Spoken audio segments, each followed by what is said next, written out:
ഏതാനും ദിവസങ്ങൾക്ക് മുമ്പ് 13 രാത്രികളിലാണ് തുടർച്ചയായി അമേരിക്ക ആക്രമണം നടത്തിയത്. ഇറാന്റെ പ്രത്യാക്രമണ ശേഷി ഇല്ലാതാക്കുക എന്ന ലക്ഷ്യത്തോടു കൂടിയാണ് തുടർച്ചയായ 13 ദിവസം അമേരിക്ക ആക്രമണം നടത്തിയത്. ഇറാന്റെ തന്ത്രപ്രധാനമായ കേന്ദ്രങ്ങൾ, മിസൈൽ നിർമ്മാണ കേന്ദ്രങ്ങൾ, മിസൈൽ സൂക്ഷിച്ചിരിക്കുന്ന കേന്ദ്രങ്ങൾ, ഡ്രോൺ സൂക്ഷിച്ചിരിക്കുന്ന കേന്ദ്രങ്ങൾ, കമാൻഡ് സെൻറ്ററുകൾ, ഇവിടെയൊക്കെയാണ് ആക്രമണം നടത്തിയത്. ഹോർമൂസ് കടലിടുക്കിലൂടെ കടന്നുപോകുന്ന കപ്പലുകളെ ആക്രമിക്കാനുള്ള ഇറാന്റെ ശേഷിയെ ഇല്ലാതാക്കുക എന്നതും അമേരിക്കയുടെ ഈ ആക്രമണങ്ങളുടെ ഉദ്ദേശമായിരുന്നു.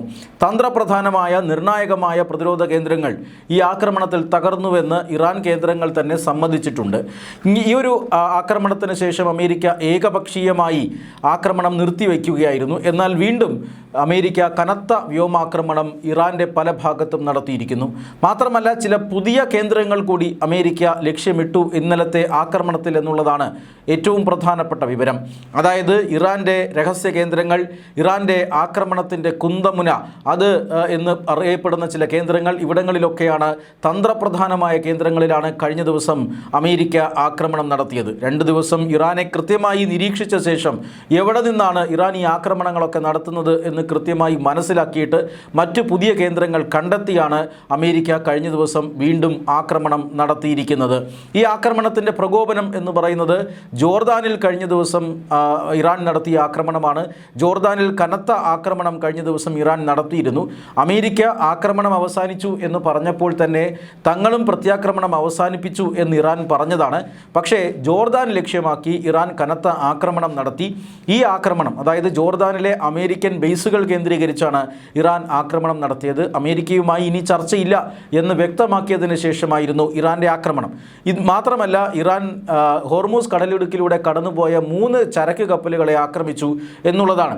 ഇതിൽ ഒന്ന് അമേരിക്കൻ പടക്കപ്പലായിരുന്നു. അതാണ് ഏറ്റവും പ്രധാനപ്പെട്ട കാര്യം. ഈ അമേരിക്കൻ പടക്കപ്പൽ ഉൾപ്പെടെ 3 കപ്പലുകളെ വീണ്ടും ഇറാൻ ആക്രമിക്കുന്നു. മാത്രമല്ല, ജോർദാനിലെ അമേരിക്കൻ കേന്ദ്രങ്ങൾക്ക് നേരെ ആക്രമണം നടത്തുന്നു. ഇത് രണ്ടും വലിയ പ്രകോപനമായിരുന്നു. ഈ പ്രകോപനത്തിന് മറുപടി നൽകാനാണ് കഴിഞ്ഞ ദിവസം അമേരിക്ക കനത്ത ആക്രമണം ഒരിടവേളയ്ക്ക് ശേഷം വീണ്ടും ഇറാനിൽ നടത്തിയത്.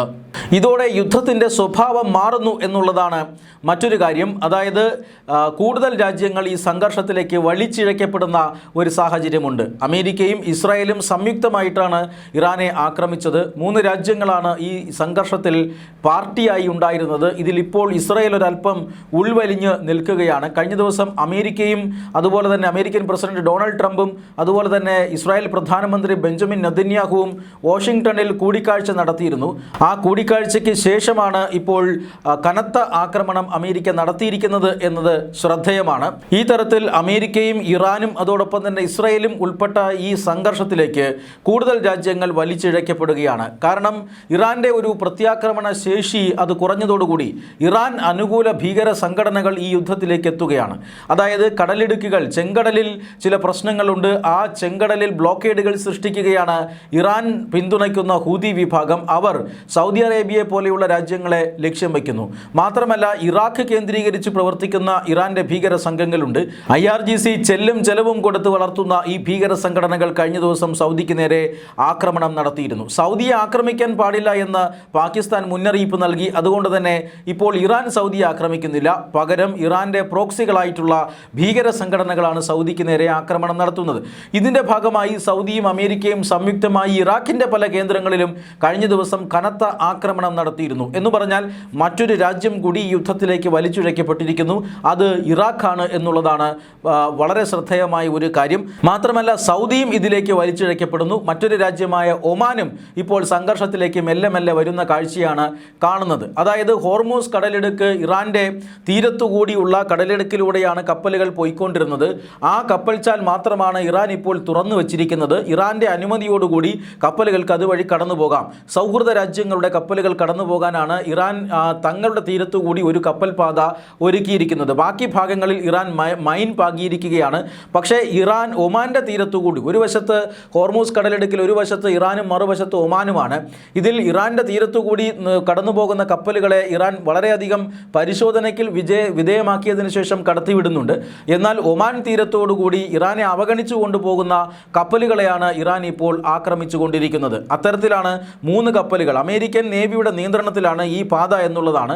പക്ഷേ അപ്പോഴും അമേരിക്കൻ നേവിയെ മറികടന്നുകൊണ്ട് ഇറാൻ്റെ നാവികസേന ഈ കപ്പലുകൾക്ക് നേരെ ആക്രമണം നടത്തുന്നുണ്ട്.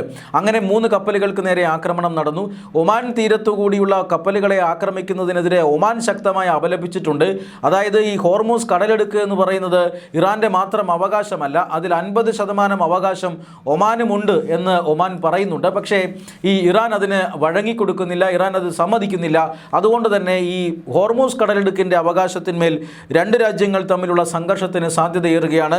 ഒമാനും ഈ യുദ്ധമുഖത്തേക്ക് വലിച്ചിഴക്കപ്പെടുകയാണ്.